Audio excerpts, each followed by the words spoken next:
Peggy 12.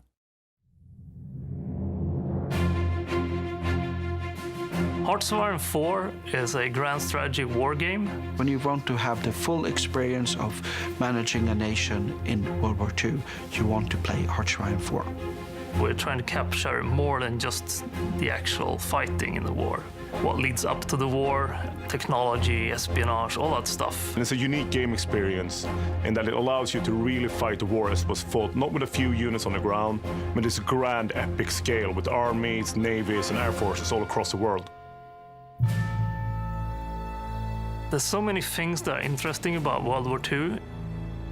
There was like an obvious bad guy and the whole world got involved. It's like this huge conflict between good and evil or different ideologies.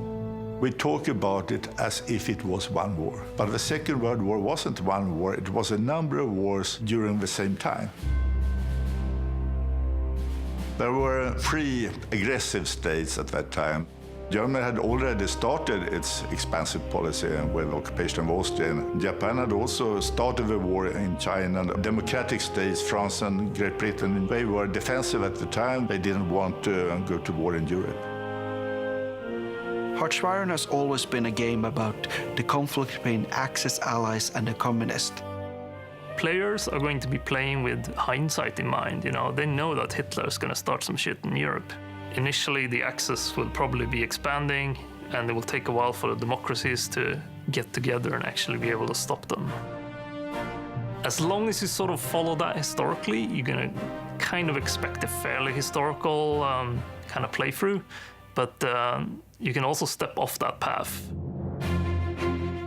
For me personally, it's the what-if scenarios. What would happen if Japan opened up a second front when the Germans invaded Russia? If the Germans had won the race about the atomic bomb, or if Allied invasion in Normandy in June 1944 had failed, the world would have been very different. It is an opportunistic AI that will actually try to win, but they will have restrictions on how it will think depending on what leader or party is in power. The challenge is to create a system where the results of your actions truly matter. The what if, that's the question about we want to answer when you're playing Hearts of Iron. To make an interesting game, you would have lots of mechanics that actually tie into each other. If you tweak this part, you want to see an effect over here. It's both interesting gameplay-wise and design-wise, and also it's how the real world works.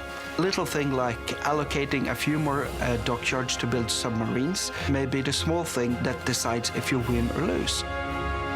I think Hearts of Iron is probably our most complex project we've ever done. It's unique in so many ways when it comes to the level of different ways you can try to play it out. We want to deliver on the promise we've given to players since the first game and really give the ultimate World War II experience. To play Hearts of Iron as we always meant it to be.